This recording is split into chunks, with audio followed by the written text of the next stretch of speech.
سید الانبیاء والمرسلین وعلی آلہ واصحابہ الطیبین الطاہرین اما بعد فاعوذ باللہ من الشیطان الرجیم بسم اللہ الرحمن الرحیم الاخلاء یومئذ بعضهم لبعض عدو الا المتقین صدق اللہ العظیم۔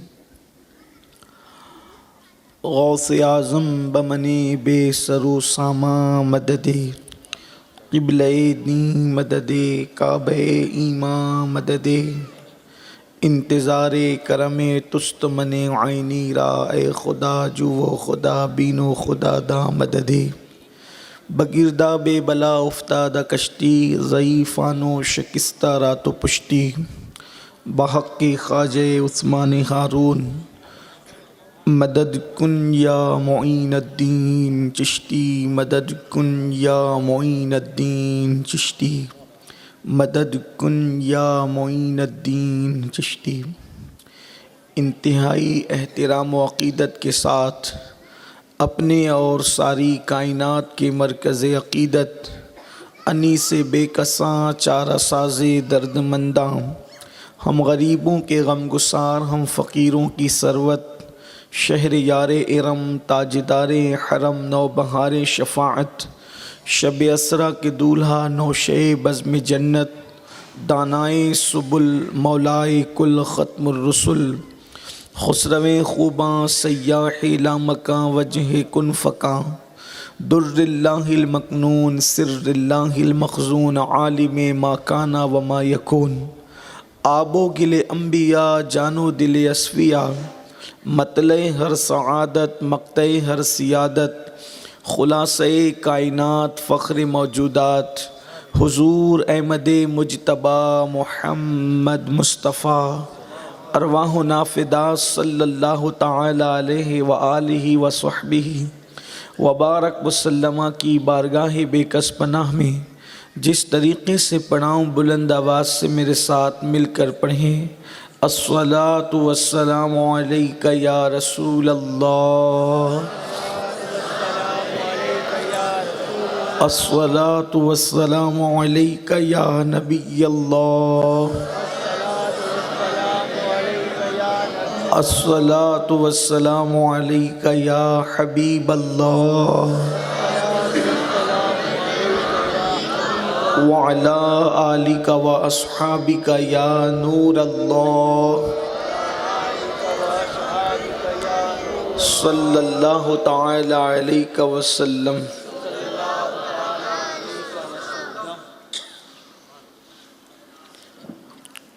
جو تیرا طفل ہے کامل ہے یا غوث، جو تیرا طفل ہے کامل ہے یا غوث، تو فیلی کا لقب واصل ہے یا غوث، اور تیرا ذرہ مہ کامل ہے یا غوث، تیرا قطرہ یم سائل ہے یا غوث، کوئی سالک ہے یا واصل ہے یا غوث، کوئی سالک ہو یا واصل ہے یا غوث، وہ کچھ بھی ہو تیرا سائل ہے یا غوث، وہ کچھ بھی ہو تیرا سائل ہے یا غوث۔ الوہیت ہی ایک احمد نے نہ پائی، الوہیت ہی ایک احمد نے نہ پائی، نبوت ہی سے تو عاطل ہے یا غوث، نبوت ہی سے تو عاطل ہے یا غوث۔ صحابیت پھر تابعیت پھر آگے قادری منزل ہے یا غوث، ہزاروں تابعی سے تو فزوں تر، ہزاروں تابعی سے تو فزوں تر، یہ طبقہ مجملاً فاضل ہے یا غوث، اور وہ کیا جانے گا فضل مرتضیٰ کو جو تیرے فضل سے غافل ہے یا غوث۔ اور کہا تو نے کہ جو مانگو ملے گا، کہا تو نے کہ جو مانگو ملے گا، رضا تجھ سے تیرا سائل ہے یا غوث، رضا تجھ سے تیرا سائل ہے یا غوث، اور رضا کا خاتمہ بالخیر ہوگا، ہمارا خاتمہ بالخیر ہوگا، تیری رحمت اگر شامل ہے یا غوث، تیری رحمت اگر شامل ہے یا غوث۔ آج کی یہ محفل قطب الاقطاب، غوث الاغواث، غیاث الکونین، سیدنا محبوب سبحانی قطب ربانی شیخ عبد القادر جیلانی سرکار غوث پاک رضی اللہ تعالیٰ عنہ کی یاد میں انعقاد پذیر ہے، اور اللہ سے دعا کی جاتی ہے کہ اللہ پاک ہماری اس محفل کو قبول فرمائے، اور اسی مناسبت سے قرآن مقدس کی آیہ کریمہ کی تلاوت کرنے کا شرف حاصل کیا۔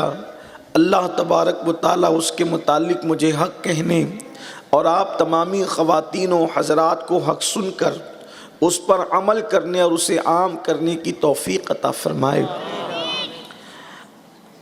قیامت کا جو دن ہے جس کو میدان محشر کہتے ہیں، اس دن کوئی باپ کسی بیٹے کے کام نہیں آئے گا، اور نہ کوئی بیٹا کسی باپ کے کام آئے گا۔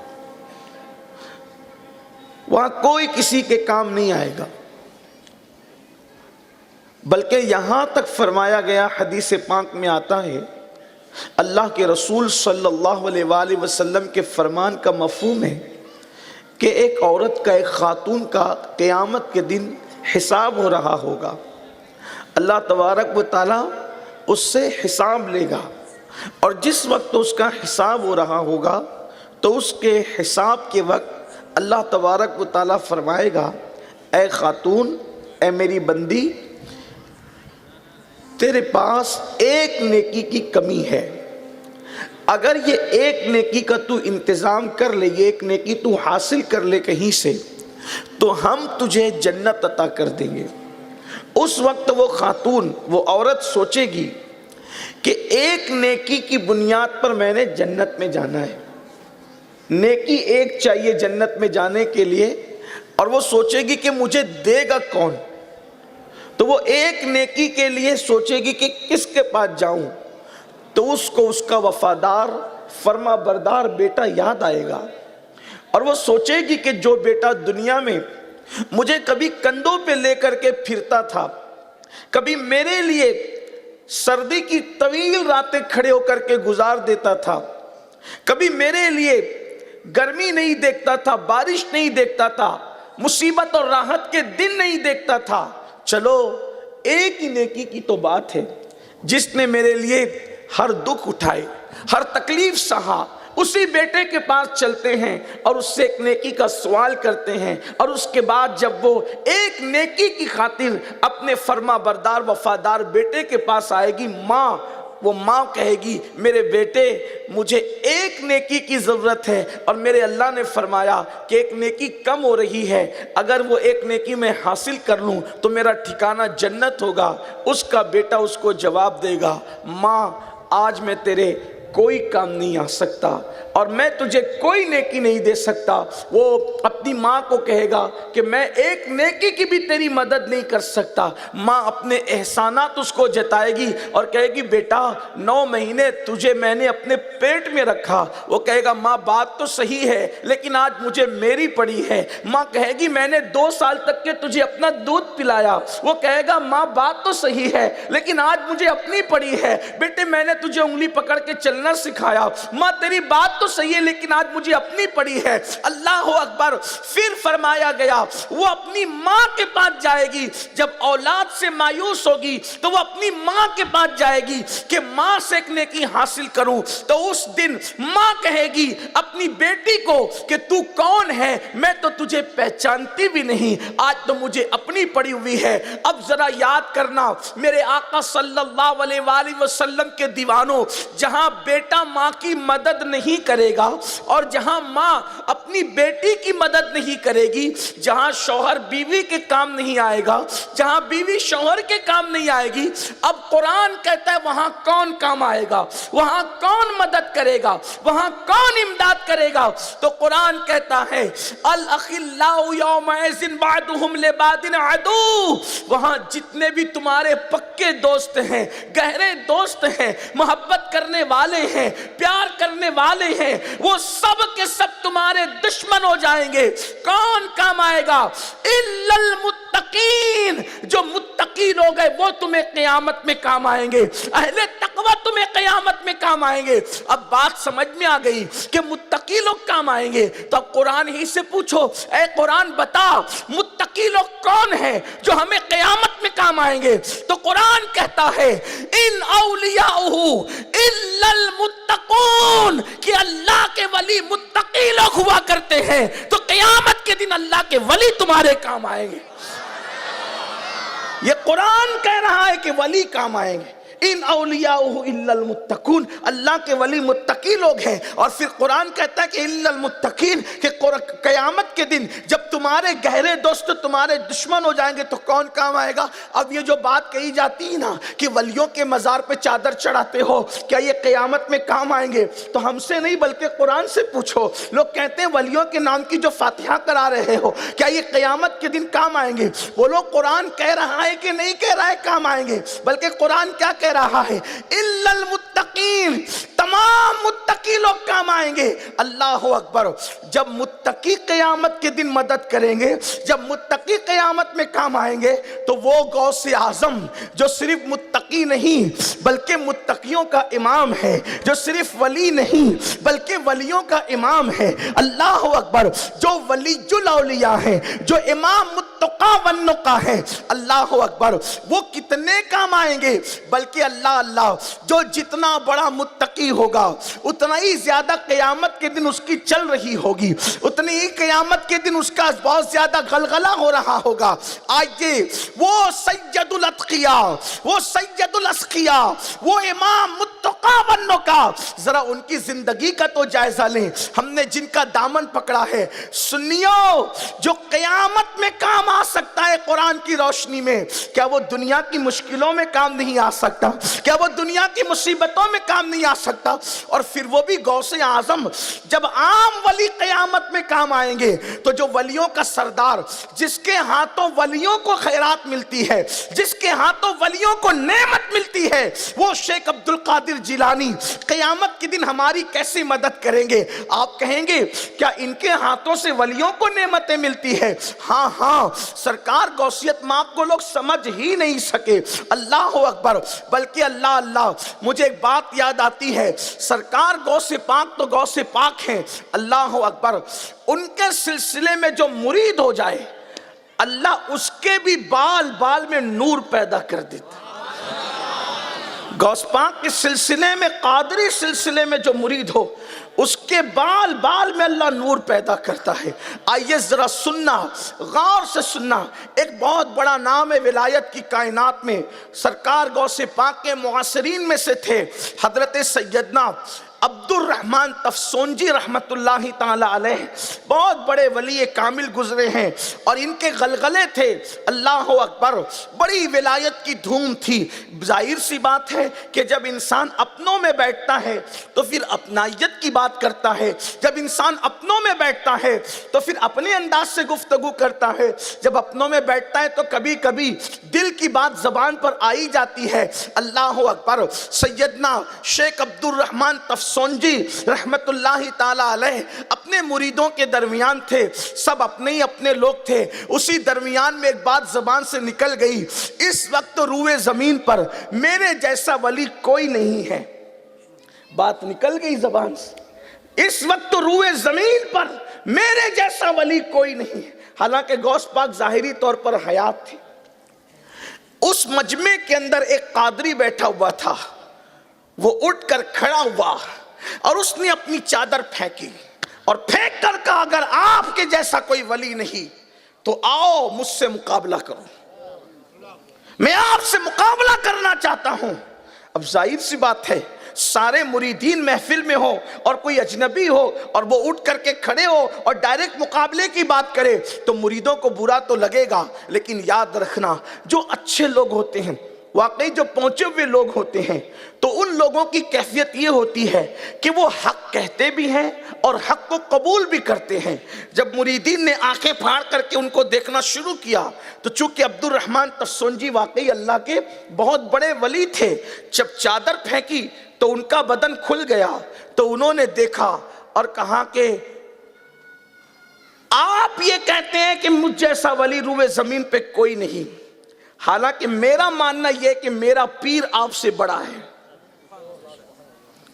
اگر ایسی بات نہیں اور آپ کی یہ بات سچی ہے کہ آپ جیسا کوئی ولی نہیں تو آپ مجھ سے مقابلہ کریں۔ مریدین نے گھورنا شروع کیا تو آپ نے مریدوں سے فرمایا یہ بات مجھ سے کر رہا ہے نا، مجھے کرنے دو بات، تم خاموش رہو۔ اور اس کے بعد آپ نے فرمایا کہ تو بات تو کہہ رہا ہے کہ تیرا پیر مجھ سے بڑا ہے، وہ بات اپنی جگہ میں تیرے پیر کو اس وقت نہیں پہچانتا، لیکن تجھے دیکھ کر لگتا ہے کہ واقعی تیرا پیر بڑا ہے، تجھے دیکھ کر لگتا ہے کہ واقعی تیرا پیر بڑا ہے۔ وجہ یہ ہے کہ میں تیرے ایک ایک بال سے نور نکلتے ہوئے دیکھ رہا ہوں، تیرے ایک ایک بال سے نور نکلتے ہوئے دیکھ رہا ہوں، تیرا پیر واقعی بڑا ہے۔ تو چادر اوڑھ، اپنی گدڑی اوڑھ لے پہلے، اس کے بعد بات کریں گے۔ کہا نہیں میں قادری ہوں، ایک بار ہم جو اتار کے پھینک دیتے ہیں پھر دوبارہ اس کو اوڑا نہیں کرتے، میں نہیں اوڑوں گا، یہ بات کلیئر ہونی چاہیے۔ اس کے بعد انہوں نے کہا بھائی تیرے جسم کے ایک ایک بال سے نور نکلتے ہوئے میں دیکھ رہا ہوں، تو گدڑی اوڑھ لے۔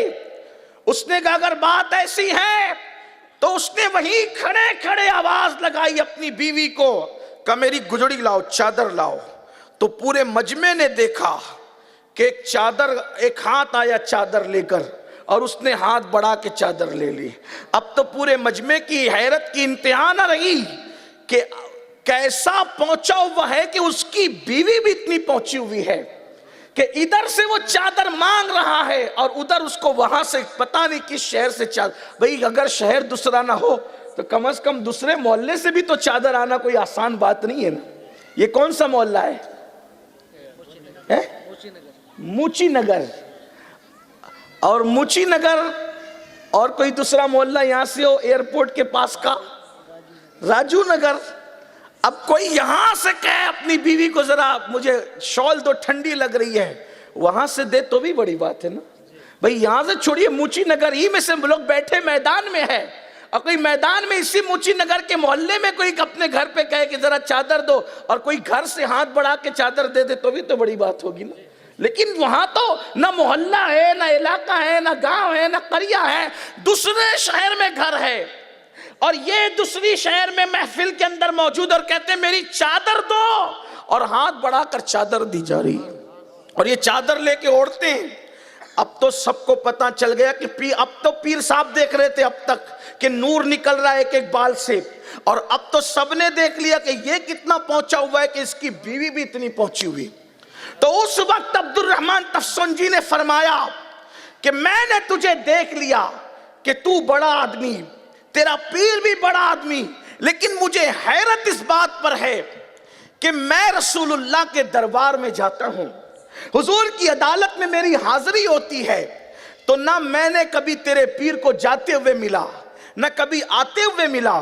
مثال کے طور پر اگر راجکوٹ کی مسجد کا کوئی نمازی ہو اور ایک ہی محلے میں سب نماز پڑھتے ہوں اور بندہ ہوگا نمازی، تو کبھی جاتے ہوئے تو ملاقات ہوگی، نماز کو جا رہے تو ملاقات ہوگی، یا کبھی آتے ہوئے ملاقات ہوگی، نہ کبھی آتے ملے نہ کبھی جاتے ملے، تو کم سے کم مسجد کے اندر تو ملاقات ہوگی، نہ جو مسجد کے اندر کبھی ملتا ہو، نہ کبھی آتے ملتا ہو، نہ کبھی جاتے ملتا ہو۔ آپ مجھے بتائیں مسلمانوں، کیا وہ نمازی ہوگا؟ تو حضرت عبد الرحمن تفسنجی نے فرمایا میں میں تو تجھے دیکھ رہا ہوں کہ تیرے بال بال سے نور نکل رہا ہے, تو اتنا پہنچا ہوا ہے, لیکن تیرے پیر کو میں نے نہیں پہچانا کہ تیرا پیر کون ہے. تو کہا میرے پیر شیخ عبد القادر جیلانی غوث اعظم ہے. تو کہا حیرت ہے مجھے, جب میں رسول اللہ کے دربار میں جاتا ہوں, نہ کبھی جاتے ہوئے ملتے ہیں, نہ کبھی آتے ہوئے ملتے ہیں, نہ کبھی محفل میں ملتے ہیں. اللہ اکبر. اس سے پتہ چلا کہ صوفیاء کرام فرماتے ہیں کہ آج بھی روزانہ رسول اللہ کی عدالت لگتی ہے, حضور کا دربار آج بھی سجتا ہے. اور وہ اولیاء اللہ جن کو اس بارگاہ میں حاضری کا موقع ملتا ہے, یعنی ہر ولی کو حاضری کا موقع نہیں ملتا, کچھ مخصوص اولیاء ہوتے ہیں جن کو اس دربار میں حاضری کا موقع روزانہ ملتا ہے. لوگ سمجھتے ہیں کہ وہ اپنے گھر میں بیٹھے ہوئے ہیں, لیکن وہ اپنی راتوں کو مصطفیٰ جان رحمت کے قدموں میں گزارا کرتے ہیں, وہ حضور علیہ السلام کے ساتھ گزارا کرتے ہیں. کتنی شان والی وہ مخلوق ہے, کتنے مقام والے وہ مخلوق ہے کہ لوگ رسول اللہ کے دربار میں ایک مرتبہ گنبد دیکھنے کو ترستے ہیں, لیکن اللہ والوں کی شان یہ ہے کہ وہ اپنی راتوں کو مصطفیٰ جان رحمت کے قدموں میں گزارا کرتے ہیں.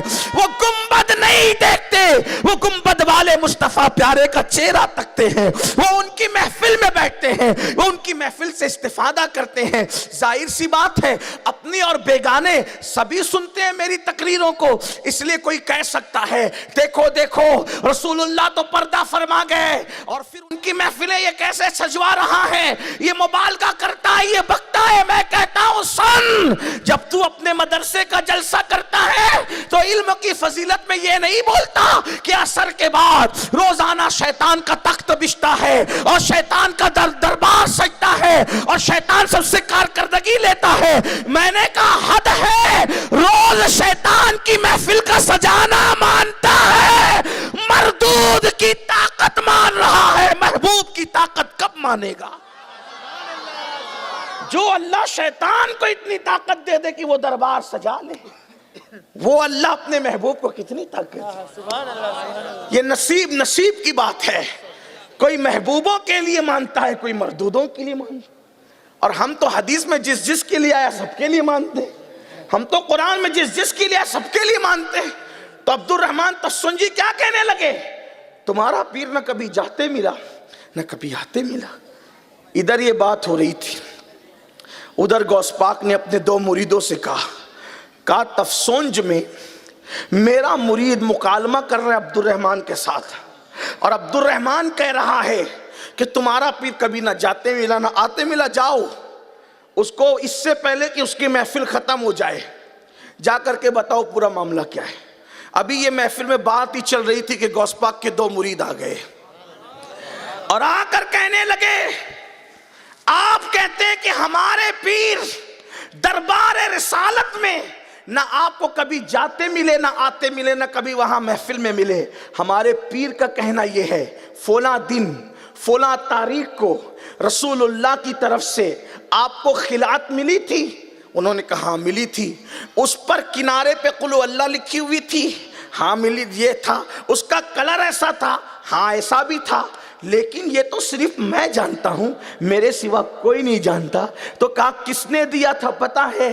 تو کہا صرف ہاتھ نظر آ رہے تھے, دینے والا پردے میں تھا. تو کہا آپ کہتے نہ آتے دکھتا ہے نہ جاتے دکھتا ہے نہ کبھی محفل میں دکھتا ہے. ارے جو تمہیں خلعت ملی تھی رسول اللہ کی طرف سے, وہ دینے والے گورے گورے خوبصورت ہاتھ ہمارے پیر شیخ عبد القادر جیلانی کے تھے. اور آپ کہتے ہیں نا کہ نہ آپ کا پیر آتے دکھتا ہے نہ جاتے دکھتا ہے نہ کبھی دربار میں دکھتا ہے, آتے جاتے تم ہو, وہ تو 24 گھنٹے وہی رہتا ہے. اور تم دربار کی بات کرتے ہو, تم در پہ بیٹھتے ہو, وہ گھر میں بیٹھتا ہے. در والوں کو کیا خبر کہ گھر کے اندر کون کون موجود.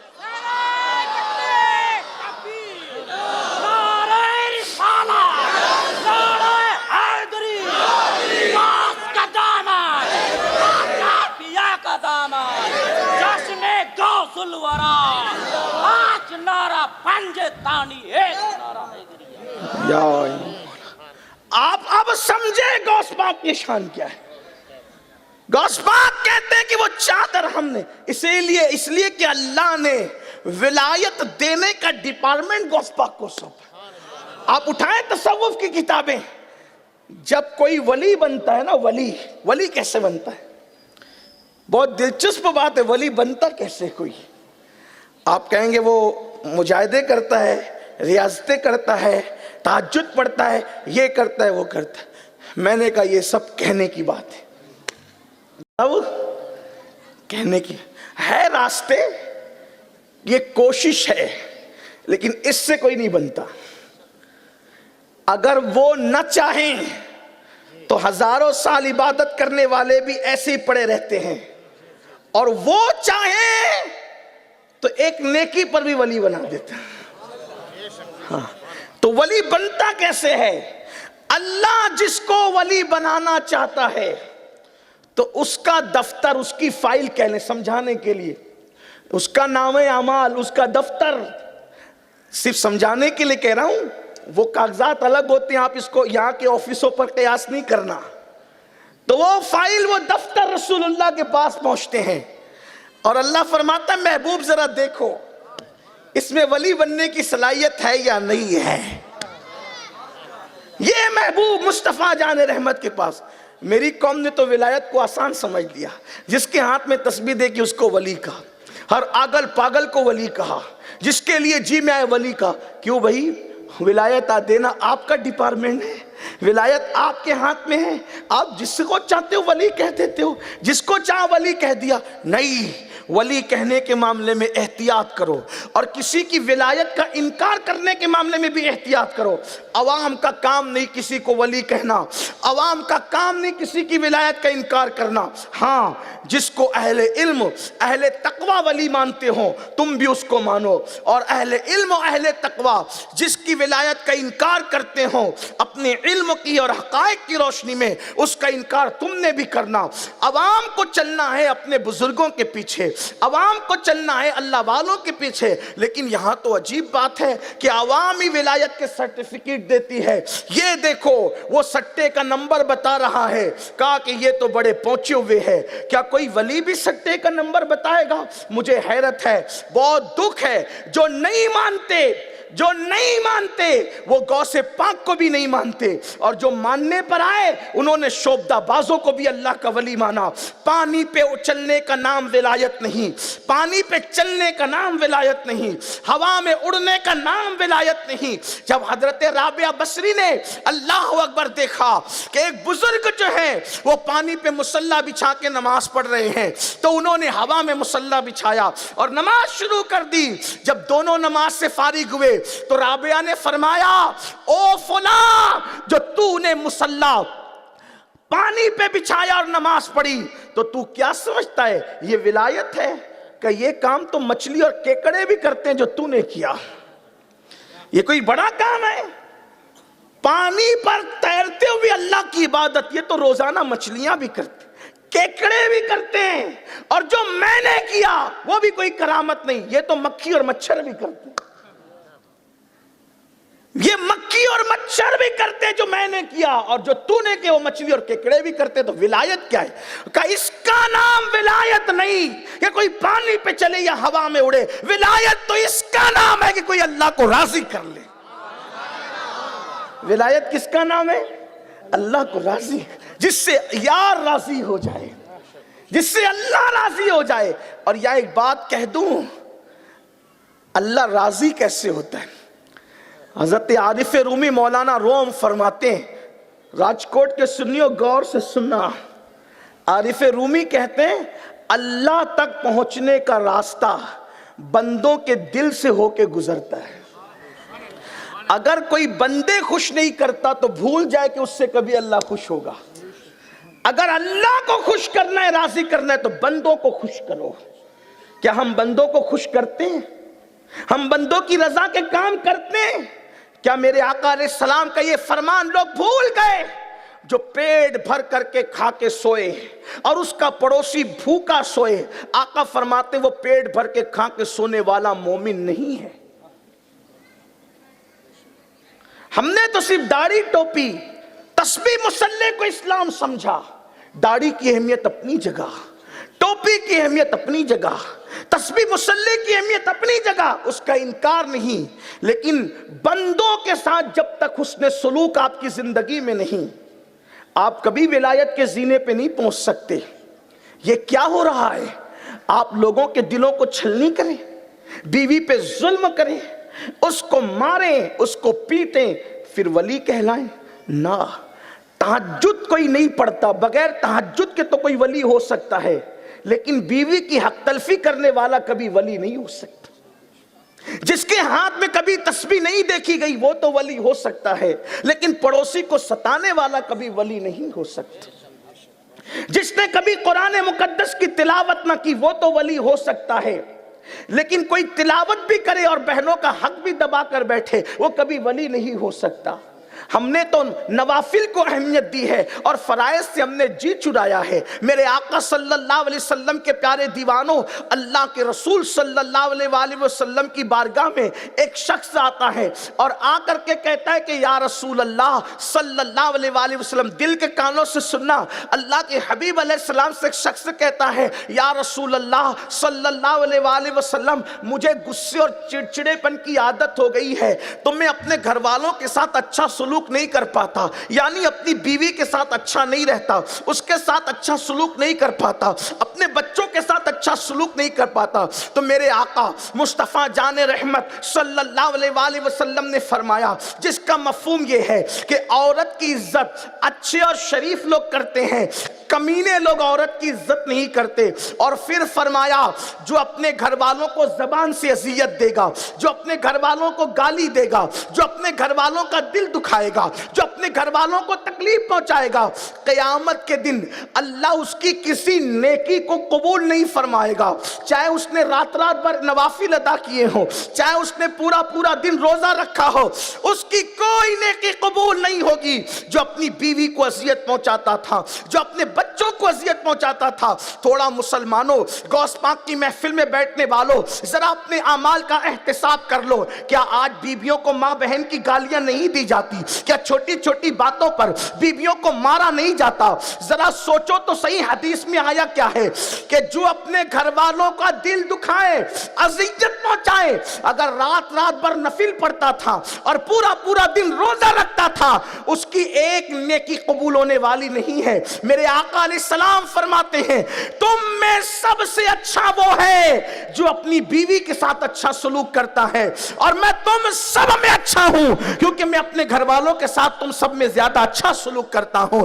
آپ مجھے بتائیں تو صحیح، اللہ اکبر، سب کی توجہ وظیفے کی طرف ہے، سب کی توجہ نفل کاموں کی طرف ہے۔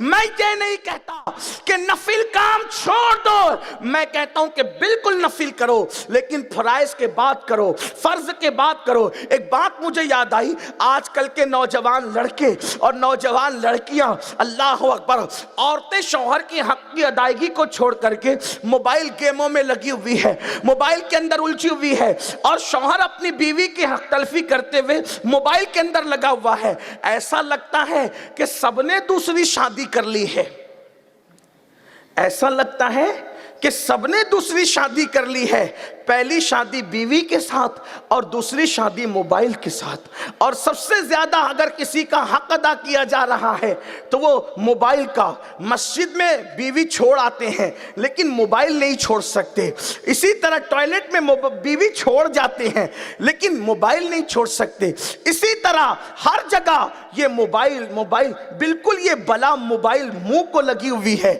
اور آدمی مسجد میں ہے تو موبائل، اسٹیج پہ بیٹھا ہے تو موبائل، مجمع میں بیٹھا ہے تو موبائل، گھر میں بیٹھا ہے تو موبائل۔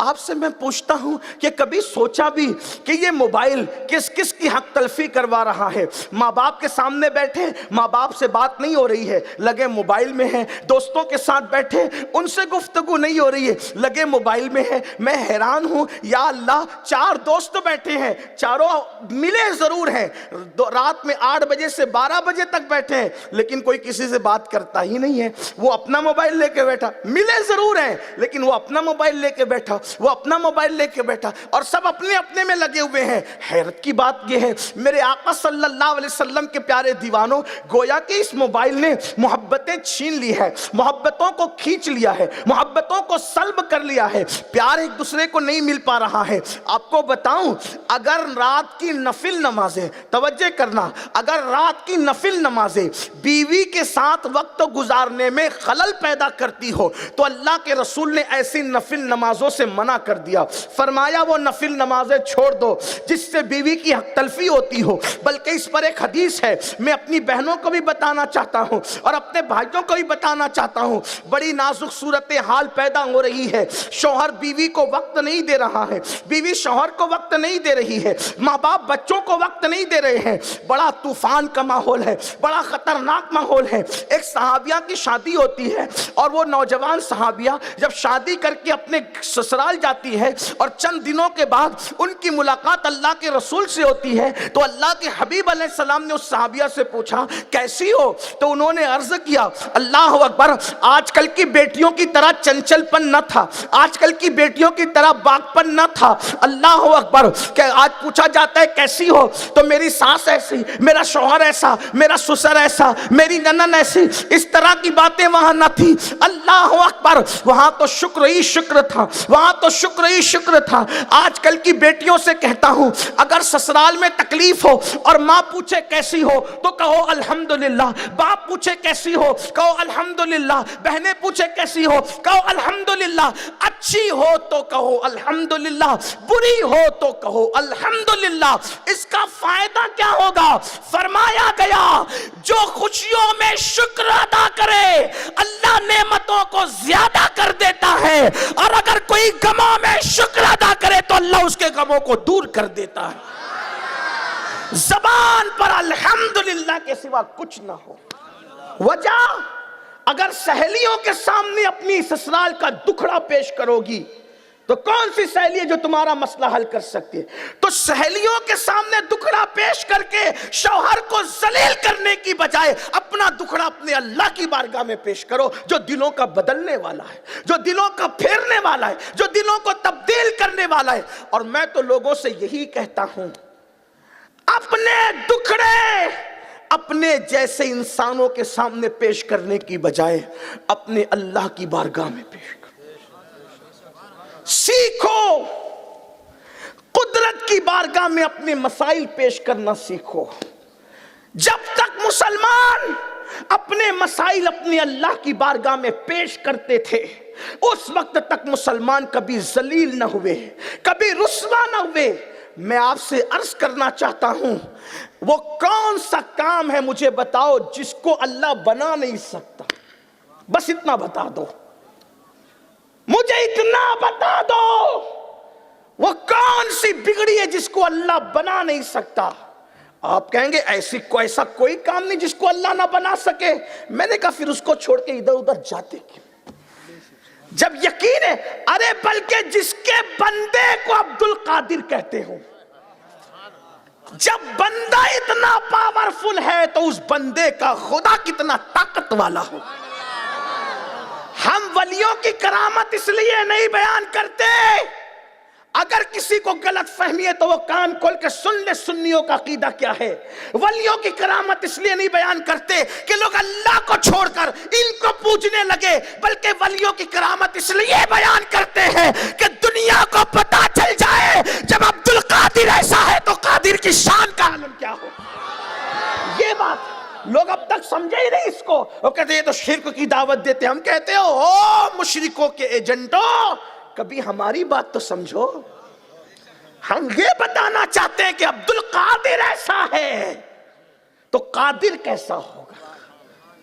بات دور نکل گئی تو میں عرض یہ کر رہا تھا، ولی بنتا ہے بندوں کو خوش کرنے سے، ولی بنتا ہے۔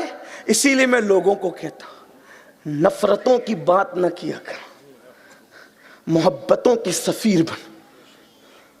گھر میں پیار دو، محلے میں پیار دو، گلی کوچوں میں پیار دو، مسجدوں میں پیار دو، منبروں سے پیار تھا، محرابوں سے پیار تھا.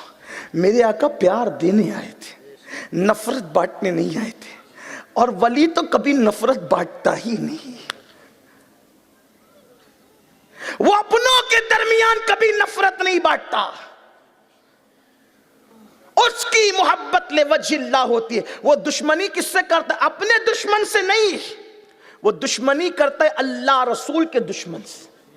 جیسے کہ بریلی کے تاجدار نے کہا دشمن احمد پہ شدت کیجیے، ملحدوں کی کیا مروت کیجیے. اپنوں سے نفرت نہیں. اپنوں کے لیے ان کا طریقہ کیا ہوتا ہے؟ ایک مرتبہ خواجہ نصیر الدین چراغ دہلوی کی بارگاہ میں آپ کے ایک مرید نے ایک کینچی بنا کر پیش کی. تو آپ نے فرمایا بیٹے یہ کیا ہے؟ اس نے عرض کی حضور میں لوہار ہوں، کینچی بنانا جانتا ہوں، میں نے سوچا پیر صاحب کے لیے تحفہ دے دوں. فرمایا تو لوہار ہے تو صرف کینچی بنانا جانتا ہے کہ سوئی بنانا بھی جانتا ہے؟ لوہار ہے تو تجھے سوئی بنانا بھی آتی ہوگی.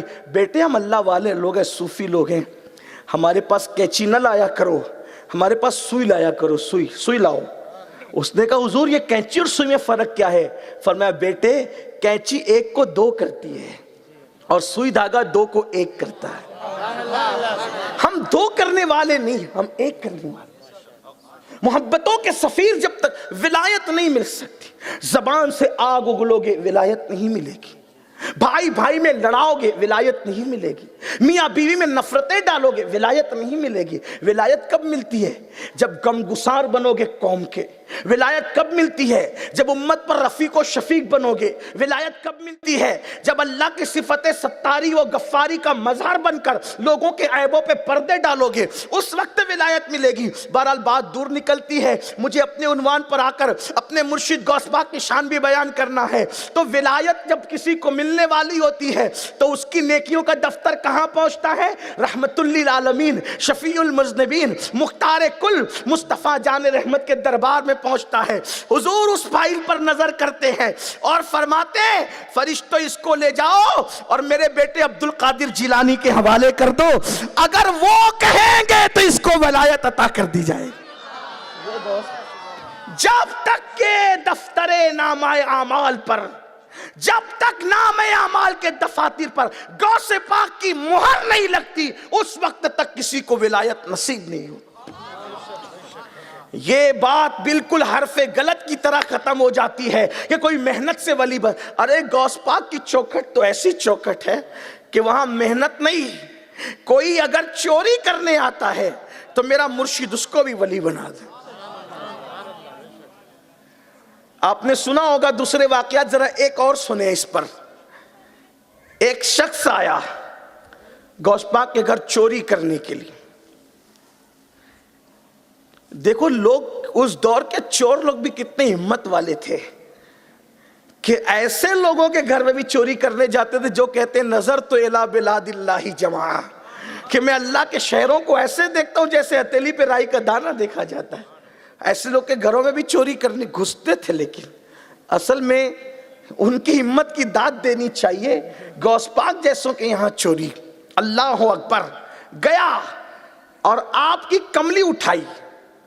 اس نے اٹھائی آپ کی کملی، اور کملی اس لیے اٹھائی کہ میرا اپنا وجدان کہتا ہے کہ وہ بہت ہی بڑی مہنگی، کیونکہ چور جب بھی کسی کے گھر میں جاتا ہے تو پہلے وہ مہنگی چیز کو اٹھاتا ہے. وہ بہت مہنگی کملی آپ استعمال کرتے تھے، چادر. تو اس کو اٹھائی اس نے، اور اٹھا کر کے جیسی لے کر کے چلا اس کی آنکھیں اندھی ہو گئی، وہ نابینا ہو گیا. جب وہ نابینا ہوا تو اس نے وہ کملی رکھ دی، آنکھ پھر واپس آ گئی. پھر اٹھانے لگا تو پھر چھوڑ دیا. جب اندھا ہوا تو ایسے ہی 3 بار کیا اس نے. چوتھی بار میں اب وہ سوچ ہی رہا تھا کہ لے کے جاؤں کہ چھوڑ کے جاؤں. اتنے میں کوئی اندر آنے کے لیے دستک ہوئی. جب دروازہ کھلا تو کوئی آنے والا آیا، لیکن وہ پہچان نہ سکا، لیکن الفاظ یوں ترتیب پائے، حضور ایک شہر کا قطب انتقال فرما گیا ہے، ایک شہر کا قطب انتقال کر گیا ہے، اب آپ جس کو کہیں گے اس کو قطب بنایا جائے علاقے کا. وہ فرمایا کہ ہمارے آج ایک مہمان آیا ہے. ہائے ہائے، پردہ پوشی کوئی نبی کی آل سے سیکھے. چوروں کو مہمان کہنا بھی اسی خاندان سے سیکھ. چوروں کو مہمان کہنا بھی اسی خاندان. دیکھیں تو صحیح, عزت نفس کا خیال چوروں کے لیے بھی رکھا جاتا ہے. یہ ہے ولایت کا در, یہ باب ولایت ہے کہ جہاں چوروں کو بھی چور کہہ کے شرمندہ نہیں کیا جاتا, جہاں چوروں کو مہمان کہہ کے ان کی عزت افزائی کی جاتی ہے. فرمایا ہمارے ایک مہمان آیا ہے, اسی مہمان کو اٹھاؤ اور اٹھا کر کے کتب بنا دو. کہاں؟ کہا وہ دیکھو چھپا ہوا ہے. اٹھا کر لائے گئے, تھر تھر پورا وجود کانپ رہا تھا. کہا توبہ کر. توبہ کروائی, اسی وقت تو قطبیت کا مقام عطا کیا. آپ سے پوچھتا ہوں کون سی عبادت کی تھی, آپ مجھے بتائیں تو سے. کیا پڑھوایا تھا اس چند سیکنڈوں میں, کیا وظیفے کروائے تھے, کون سی ریاضتیں کروائی تھی, کون سی مجاہدات کروائے تھے, کیا کروایا تھا؟ پتا چلا ایک نظر اٹھی, اور نظر نے کام کیا بنا. نظر نے کام. حضرت سیدنا عبد الرزاق تاج الاولیاء, یہ غوث پاک کے صاحبزادے, جن سے غوث پاک کا سلسلہ طریقت بڑا مشہور چلا. ہم لوگ بھی جس سلسلے سے وابستہ ہیں غوث پاک کے یہاں, انہی کے ذریعے پہنچتے ہیں. جب پڑھتے ہیں قادری کر قادری رق قادریوں میں اٹھا قدر عبد القادر قدرت نما کے واسطے, احسن اللہ لہو رزقن سے دے رزق حسن بندے رزاق تاج الاصفیاء کے واسطے. یہ غوث پاک کے صاحبزادے, ان سے وہ سلسلہ چلا, طریقت کا سلسلہ. اولاد کا سلسلہ تو کئی بیٹوں سے چلا, لیکن سلسلہ طریقت جو بہت معروف ہے وہ انہی تاج الاولیاء سیدنا عبد الرزاق تاج الاصفیاء سے پہنچا. یہ بیان فرماتے ہیں کہ ہمیں ایک صاحب نے بتایا کہ غوث پاک کے وہ خادم تھے, خادم. اور کب بتایا؟ وصال کے بعد بتایا کہ ایک دن میں نے غوث پاک کو پانی دیا, وضو کے لیے لوٹا دیا, آپ نے نہیں لیا, اور نہ لینے کے بعد آپ چل دیے. تو خادم تھے وہ غوث پاک کے, وہ بھی پیچھے پیچھے چل دیے. کہ تھوڑی دیر چلے ہوں گے کہ بغداد کا گیٹ آ گیا, دروازہ وہ خود بخود کھل گیا. کیونکہ رات کو جو اس زمانے میں شہر ہوتے تھے تو شہروں کے دروازے ہوتے تھے, دروازے, تو وہ دروازے بند رہتے تھے, صبح سے پہلے کوئی کھول نہیں سکتا تھا. لیکن یہاں غوث پاک جیسے ہی پہنچے دروازہ خود بخود کھل گیا. غوث پاک نکلے تو کہا کہ میں نے سوچا کہ دبے پیر میں بھی پیچھے جاؤں, حضرت جا کہاں رہے ہیں؟ تو جب حضرت چلنے لگے تو میں وہاں پیچھے چل پڑا. تو چند قدم میں پھر ہم ایک ایسی بستی میں پہنچے جہاں پر کوئی جان پہچان کی بستی نہیں تھی, بغداد کا علاقہ نہیں تھا, نواحِ بغداد بھی نہیں تھا, یعنی بغداد کے کنارے کا علاقہ بھی نہیں تھا. میں جب وہاں پہنچا تو دیکھا کہ 6 لوگ وہاں بیٹھے ہیں اور کسی کے رونے کی آواز آ رہی ہے. 7ویں آدمی کو جو رو رہا تھا اس کو کندھے پہ بٹھا کے کوئی لاتا ہے اور لا کر کے کہتا ہے حضرت اب اس کی جگہ کس کو مقرر کروں؟ تو آپ نے فرمایا لاؤ اس کو لاؤ. جب اس کو لایا گیا, اس کی مونچھیں بڑی بڑی تھی, بڑی بڑی نیچے کو مونچھیں لٹک رہی تھی, عجیب قسم کی داڑھی تھی, ایسا ویسا آدمی تھا. فرمایا اس کی مونچھیں کاٹو, مونچھیں کٹوائی, داڑھی سیدھی کرو, داڑھی کروائی. کا پڑھ کلمہ لا الہ الا اللہ محمد الرسول اللہ. اس نے پڑھا کلمہ لا الہ الا اللہ محمد الرسول اللہ, اس کو مرید کیا. فرمایا اس کی جگہ مقرر کرو. اور اس کے بعد پھر وہاں سے نکلے اور چند قدم میں پھر اپنی خانقاہ پہنچ گئے. میں تو بھاگا, رات کا وقت تھا, مجھ پر ایسی ہیبت طاری تھی اس منظر کی وجہ سے میں بیان نہیں کر سکتا تھا. صبح جب پڑھنے کے لیے آیا تو حضرت کی ہیبت کی وجہ سے پڑھ نہیں سکتا تھا. جب سب طلبہ ادھر ادھر ہو گئے تو میں نے کہا اللہ کی قسم دے کر کہتا ہوں رات کا منظر میں نے دیکھا ہے, بتائیں کیا ہے؟ فرمایا میں غافل نہیں ہوں, تو دیکھ رہا تھا مجھے پتا ہے, لیکن پہلے وعدہ کر جب تک میں زمین پہ حیات رہوں گا یہ واقعہ تو کسی کو بیان نہیں کرے گا.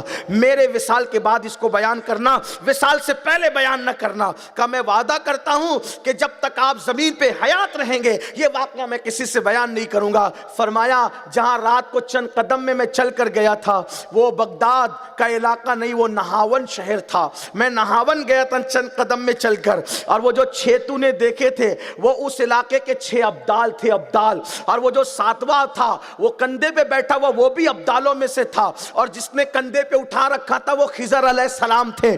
اور وہ جو ابدال تھا نا جس کو کندھے پہ اٹھایا گیا تھا اس کے انتقال کا وقت قریب تھا، تو خضر کو فکر تھی کہ یہ بیمار ہو گیا، یہ ابھی آنکھ بند کر لے گا، اس کی جگہ کس کو مقرر کیا جائے. تو مقرر کس کو کیا جائے وہ یہ پوچھ رہے تھے. تو وہ گرجا میں ایک راہب بیٹھا ہوا تھا، میں نے کہا اس کو پکڑ کے لا. وہ عیسائی راہب کو بلایا، اس کی موچیں کٹوائی، اس کو کلمہ پڑھا کے جب مرید کیا تو اسی وقت میں نے اس کو ابدالوں میں شامل کر دیا اور اس کو مقام ابدالیت عطا کر دیا. یہ غوث پاک ہے. عیسائیوں کو اٹھا کر منگواتے ہیں گرجا سے اور مقام ابدالیت عطا کرتے ہیں. سوچو جو ابدالیت کا مقام عطا کرنے میں ایسا سخی ہو. اللہ اکبر. لیکن یہاں آگے بڑھنے سے پہلے، اپنی گفتگو سمیٹنے سے پہلے ایک بات کہتا ہوں. یہ بار بار آپ سن رہے ہیں مرید کیا، یہ دیا وہ دیا. سنیو، کیا ہم غوث پاک کے مرید نہیں؟ زندگی لکھتے لکھتے پوری قادری لکھتے لکھتے پوری زندگی ختم ہو رہی.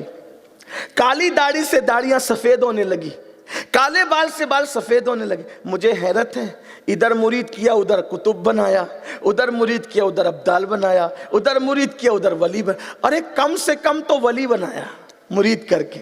غوث پاک ہر جمعہ کے دن، توجہ کرنا، بہت مالدار تھے غوث پاک. ہر جمعہ کے دن بازار میں جاتے تھے اور بازار میں جا کر غلام خریدتے تھے، اور وہ سارے غلام خرید کر اللہ کے لیے آزاد کرتے تھے، اور جس کو خرید کے آزاد کیا وہ بھی ولی بن جاتا تھا. جس کو خرید کے آزاد کیا وہ بھی ولی بن.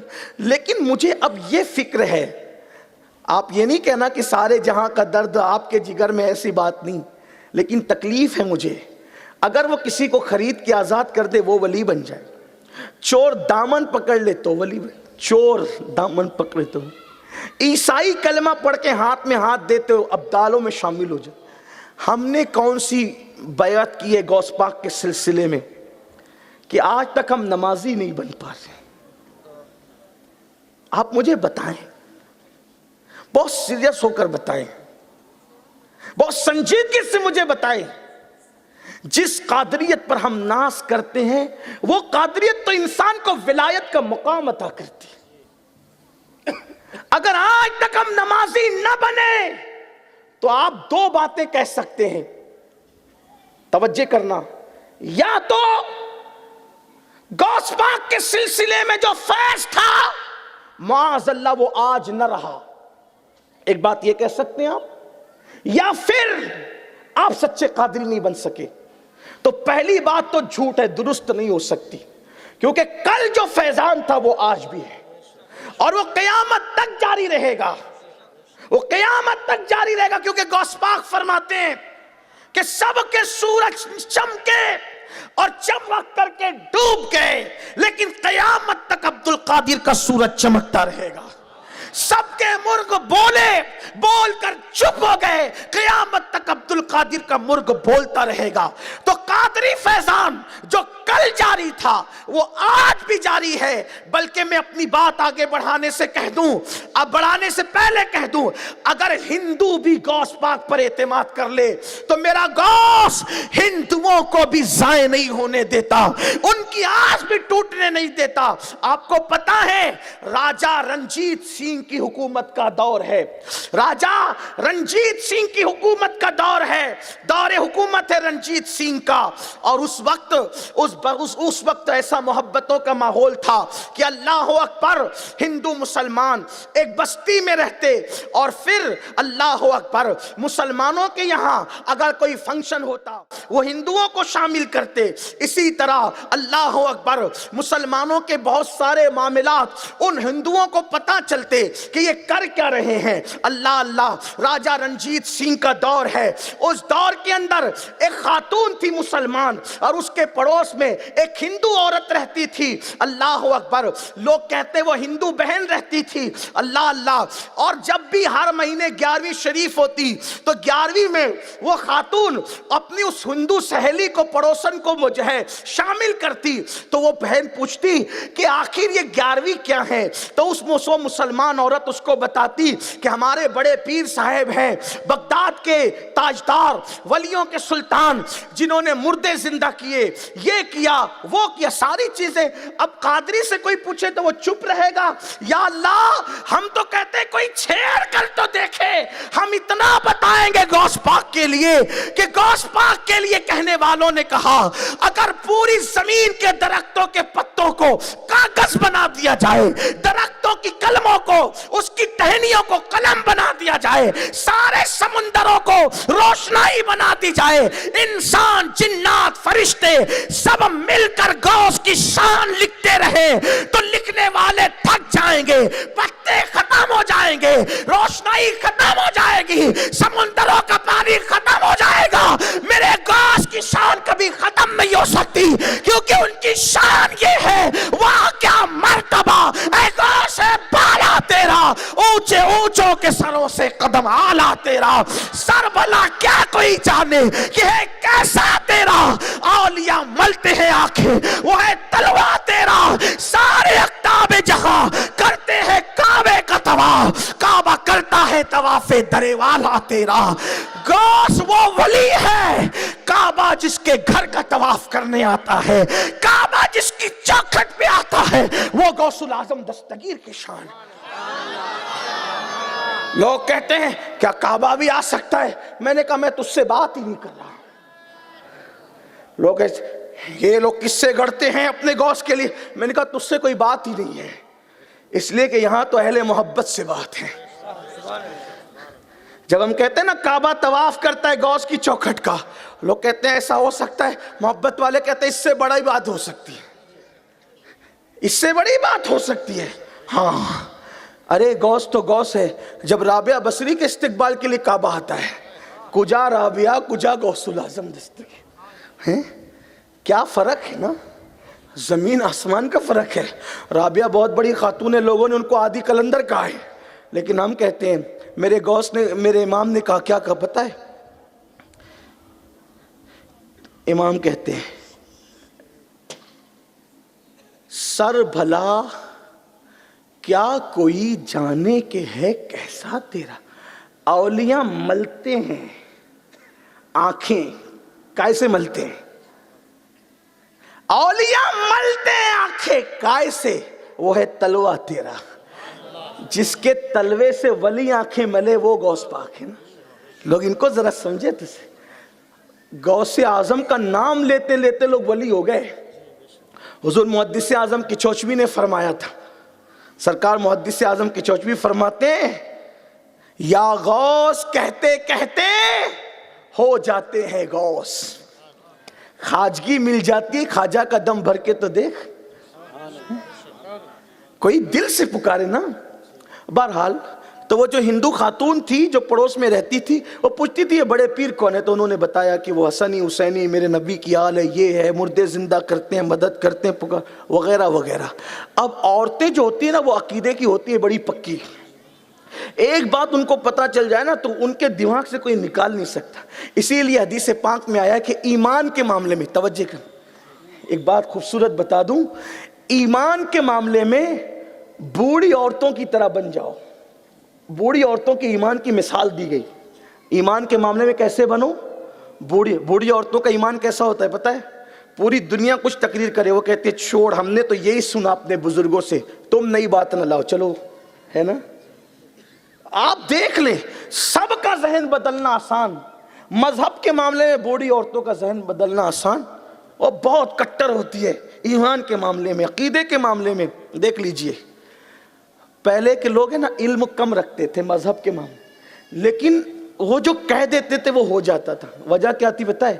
ہمارے پاس علم آیا لیکن ہمارا عقیدہ کمزور ہوا۔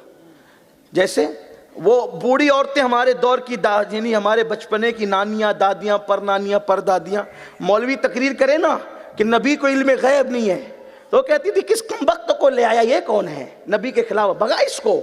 اور آج حالانکہ اس کو علم نہیں تھا لیکن اس کا یقین اتنا مضبوط تھا کہ نبی کے خلاف کوئی بولے، کتنی اچھی داڑھی تراش کے آئے، خراش کے آئے، ٹوپی جبہ امامہ کچھ بھی پہن کر آئے، لیکن نبی کے خلاف بولا، کہا یہ ماٹی ملے کو بھگا یہاں سے، کیونکہ یقین اتنا پختہ تھا. لیکن تمہارے پاس علم آیا، ہر 24 گھنٹے کے 4 گھنٹے میں تمہاری فکر بدلتی ہے. انٹرنیٹ پہ سنا نبی کو علم غیب نہیں، ارے یار یہ تو بخاری کا حوالہ دے رہے ہیں، نہیں ہوگا شاید. پھر 4 گھنٹے کے بعد کسی کو سنا، نہیں دلیل بھی ہے، بخاری میں ہی ہے، ہوگا. یعنی ہر 24 گھنٹے کے 4 گھنٹے میں جس کے یقین کا حال 4 گھنٹے کا ہو، وہ قوم کیسے ترقی کرے؟ ارے یقین پیدا کرو، یقین. کوئی کہے نبی کے علم غیب کے متعلق تمہارے پاس دلیل کیا ہے؟ جواب دو، ہمیں دلیل کی ضرورت کیا ہے؟ ہم بغیر دلیل کے اپنے نبی کو عالم غیب مانتے، ہمیں کوئی دلیل کی ضرورت. دلیل محتاج ہے نبی کی، نبی محتاج نہیں ہے دلیل کے، کیونکہ ہم نے ان کو محبوب مانا ہے. دلیل اس کو چاہیے جو عقل والے ہیں، عشق والوں کو دلیل کی کوئی ضرورت نہیں. آپ کہیں گے کوئی معتبر بات تو لاؤ، ہم کہتے ہیں محبوب کی بات آئے تو پھر معتبر آدمی بھی نہیں. کہا یہ مسلک کہاں سے لیا؟ میں نے کہا یہ صدیق اکبر کا مسلک ہے نا. جب حضور معراج سے آئے تو پہلی ملاقات کس سے ہوئی؟ ابو جہل سے. حضور نے فرمایا کہ ابو جہل، میں رات کے تھوڑے سے حصے میں مسجد حرام سے مسجد اقصی گیا، وہاں سے واپس آئے. اچھا، جو جتنی بات سمجھ سکتا تھا حضور اس کو اتنی کہتے تھے، اس سے زیادہ نہیں کہتے. حالانکہ وہ اس پہ بھی کودنے لگا، یہ کیسے ہو سکتا ہے، یہ کیسے ہو سکتا ہے. اور اس نے سوچا کہ یہ بات بتا کر کے پہلے کس کو پھسلایا جا سکتا ہے، کس کو پھیل کیا جا سکتا ہے. یہ سیدھا کودتے گیا صدیق اکبر کی بات. ابھی تک آپ کو صدیق نہیں کہا جاتا تھا، اسلام میں صدیق ان کو نہیں، ان کو ابو بکر کہتے تھے لوگ. وہاں پہنچا، دستک دی، صبح دستک دی. صدیق اکبر نے کہا کیا ہوا بھائی؟ کہا ابو بکر ایک بات بتاؤ. کہا کہ اگر کوئی یہ کہتا ہے کہ میں رات کے تھوڑے سے حصے میں مسجد حرام سے مسجد اقصی گیا اور واپس آئے تو بستر بھی گرم تر، زنجیر بھی ہل رہی تھی، بتاؤ وہ جھوٹا ہے کہ نہیں؟ لیکن وار صدیق تیری عظمت پہ سلام. بات لانے والا لا رہا ہے تو آپ نے کوئی فیصلہ نہیں کیا. آپ نے کیا کہا پتہ ہے؟ پہلے یہ بتاؤ یہ بات کہی کس نے؟ پہلے یہ بتاؤ یہ بات کہی کس نے؟ کیوں؟ پھر میں نے ابھی کہا نا، عشق والوں کو دلیل نہیں چاہیے. یہ بات کہی کس نے؟ اب اس نے کہہ دیا وہ تمہارے صاحب محمد کہتے ہیں. آپ بولو پورے مکے کا سب سے بڑا جھوٹا آ کر بات کہتا ہے کہ حضور ایسا کہتے ہیں. صدیق اکبر کو کیا چاہیے تھا؟ اچھا میں تحقیق کرتا ہوں. بھئی جھوٹا آدمی کوئی بات لائے تو کیا کرنا چاہیے؟ بولو بھائی، تحقیق کرنی چاہیے. لیکن وارث صدیق کوئی تحقیق نہیں کی. کیوں؟ آنے والے راوی کو نہیں دیکھ رہے ہیں، جس کی بات کہی جا رہی اس محبوب کو دیکھ. توجہ آپ کی راجکوٹ والوں، اس پہ دھیان دینا. آنے والے کو نہیں دیکھا، بات کس کی؟ وہ دیکھی، محبوب کو دیکھا. کہا ابو جہل یہ چھوٹی بات ہے، اگر میرا محبوب اس سے بڑی بھی کہے گا تو اس کو ہی ماننے تیار. یہ مسجد اقصی تک آنے جانے کی بات چھوٹی ہے، یہ بہت چھوٹی سی. کیوں؟ محبوب اتنا بڑا ہے نا، یہ بات چھوٹی ہے نا، اس سے بڑی کہیں گے تو ماننے کے لیے. ادھر صدیق تصدیق کر رہے تھے، ادھر جبریل آ کے کہتے ہوا صدیق، وہ صدیق ہے. اچھا ابو جہل اسی پر تنتنا رہا تھا، لیکن جب صدیق پہنچے آقا آپ نے ایسا فرمایا ابو بکر مسجد حرام سے مسجد اقصی گیا، کہا صدقتا. آسمان پہ بھی گیا، کہا صدقتا. عرش پہ بھی گیا، صدقتا. اللہ تک پہنچا، کہا صدقتا. اس سے باتیں کی، کہا صدقتا. اس نے مجھ سے وعدے کیے، صدقتا. یہ صدقتا صدقتا صدقتا کہہ رہے تھے اور اللہ کہہ رہا تھا صدیق صدیق صدیق. یہ ہوتے عشق کے معاملات، یہ عشق کے معاملات ہوتے. اسی لیے تو آقا فرماتے ابو بکر کو نفل عبادتوں نے صدیق نہیں بنایا، اس کے عشق رسول نے اس کو صدیق. اب پتہ چلا ہم مقرر نہیں دیکھتے, ہم کتابیں نہیں دیکھتے, ہم تو یار کی باتیں دیکھتے. لوگ کہتے ہیں بخاری میں ہوگا تو مانیں گے, ہم کہیں نا, ہم بخاری کا کلمہ نہیں پڑھتے, ہم تو آمینہ کے لال کا پڑھتے. میں نے کہا دشمن کی کتاب میں بھی میرے محبوب کی تعریف ہوگی تو کہوں گا چھوٹی اس سے بڑی کر. کیوں؟ یہ صدیق کا مسئلہ ہے. معراج کی بات کون لایا تھا؟ دوست لایا تھا کہ دشمن؟ کون لایا تھا؟ بھئی دشمن لایا, ابو جہل لایا تھا نا بات. معراج کی بات کون لایا تھا؟ دشمن لایا تھا. لیکن صدیق نے دیکھا کہ ہے کون, بات دور نکلی. عرض کیا کر رہا تھا؟ یقین پیدا کرو. اچھا جس کو یقین ہوتا ہے اسی کو نعمتیں ملتی ہے, ڈلمل لوگوں کو نہیں ملتی. یہ جو 4 گھنٹے میں بدلتے ہو نا نظریہ, اس کو سنا تو بدل گیا, اس کو زمانے کو بدلو, خود نہ بدلا کرو. آپ کا مسلک سچا, آپ کا مذہب سچا. آج اگر کوئی ٹی وی پہ بیٹھ کے ڈیبیٹ پہ بکواس کر دے اسلام ایسا, تو آپ کا خود دماغ چکرانے لگتا ہے. کیوں؟ یقین نہیں ہے اتنا. یقین پیدا کرو. تو اس خاتون نے اپنے پڑوس کی ہندو اس کی سہیلی کو بتایا کہ ہمارے بڑے پیر ایسے ہیں. اب میں بڑے پیر کو بتاؤں تو میرے بڑے پیر تو بہت بڑے پیر ہیں, بلکہ حضرت خواجہ خضر کہتے ہیں, خضر علیہ السلام کہتے ہیں عبد القادر جیسا ولی نہ ان سے پہلے پیدا ہوا نہ قیامت تک ان کے بعد پیدا ہو سکتا. ولی لوگ جھاڑو دیتے ہیں ان کی چوکھٹ پہ. میں اپنی طرف سے نہیں کہہ رہا, بہجت الاسرار اٹھا کے دیکھیں, قلائد الجواہر اٹھا کر دیکھیں, تفریح الخاطر اٹھا کے دیکھیں. صرف ان کی چوکھٹ پہ جھاڑو دینے سے بھی کوئی ولی بنا, ان کی چوکھٹ چومنے سے بھی کوئی ولی بنا. میرے عزیز, میں اپنے غوث کی شان کیا بیان کروں کہ غوث پاک کا ایک مرید تھا, اس کا باپ مر گیا, انتقال کر گیا, عذاب میں تھا. اس نے اپنے باپ کو عذاب میں دیکھا, عذاب قبر میں دیکھا. تو اس نے کہا کہ بھئی اللہ کے لیے ذرا تیرے پیر عبد القادر صاحب سے میری بات کرنا کہ ذرا میرے لیے کچھ کریں. یہ آیا گا حضور میرے باپ کو میں نے عذاب میں دیکھا. فرمایا تیرا باپ میرا مرید تھا؟ نہیں حضور مرید نہیں تھا. فرمایا تو پھر کیا وہ میری محفل میں آتا تھا؟ نہیں حضور آپ کی محفل میں بھی وہ کبھی نہیں آیا. فرمایا کیا مجھ سے محبت کرتا تھا؟ حضور ہاں, میں گھر جا کے باتیں بتاتا تھا نا تو وہ آپ کی باتوں کو سن کے آپ سے محبت کرتا. گردن جھکائی, گردن اللہ کریم ہے. دوسرے دن آیا دوڑتے, حضور میں نے اپنے باپ کو جنت کے باغ میں دیکھا. اب میں نے بابا سے پوچھا بابا جنت میں کیسے ہے؟ کہا میرے بابا نے کہا غوث اعظم نے کرم کی نظر فرمائی, اللہ کی بارگاہ میں دعا کی, میرے اللہ نے مجھے جہنم سے نکال کے جنت عطا فرمائی. کس بنیاد پہ؟ اس بنیاد پہ یہ محبت کرتے. ہم تو سلسلے میں میرے بھائی, سلسلے. غوث پاک کہتے ہیں میرے اللہ نے 70 بار مجھ سے وعدہ کیا, 70 بار, 1-2 بار نہیں 70 بار, کہ وہ میرے مریدوں کو بغیر توبہ کے مرنے نہیں دے گا. اللہ نے مجھ سے وعدہ کیا کہ اس وقت تک مجھے جنت میں جانے نہیں دے گا تب جب تک میں اپنے سارے مریدوں کو اپنے ساتھ نہ لے جاؤں. لیکن بات اتنی ہے کہ کوئی مرید ہو جائے, بس کوئی ہو جائے مرید. جو داڑیاں مڈا کے گٹروں میں پھینک رہے ہیں, کیا وہ بھی قادری ہیں؟ جو جمعہ کی 2 رکعت پڑھ کے ایسے بھاگتے ہیں جیسے اسکول کی چھٹی ہونے پہ اسکول کے بچے بھاگتے ہیں کلاس روم سے, وہ بھی قادری ہیں؟ جنہیں 5 منٹ اللہ کی بارگاہ میں گڑ گڑانے کا موقع نہیں, کیا وہ قادری ہیں؟ غوث پاک کہتے ہیں میرے مریدوں کی پہچان ہے. میں اپنی طرف سے بات کہوں تو مجرم ہوں گا, شاید راجکوٹ والے کہیں گے کہ اس کو دوبارہ نہ بلانا. نہ بلانا تو شوق ہے آپ کا, مجھے کوئی پرواہ نہیں ہے, اس لیے کہ میں ہوں قادری. الحمدللہ میں قادری, اگرچہ میں وہ عمل میرا نہیں ہے, وہ میرا عمل میں بہت گرا پڑا ہوں, لیکن اونچی نسبت ہے. میرے امام نے کہا تھا مجھ کو رسوا بھی اگر کوئی کرے گا تو یوں ہی کہ ہاں وہی نا وہ رضا بند ہے رسوا تیرا. ہاں اگر ہمیں کوئی ذلیل بھی کہے گا تو قادری کہہ کے ہی کہے گا نا. لیکن آپ سے ایک بات کہتا ہوں, قادری بننا اتنا آسان نہیں.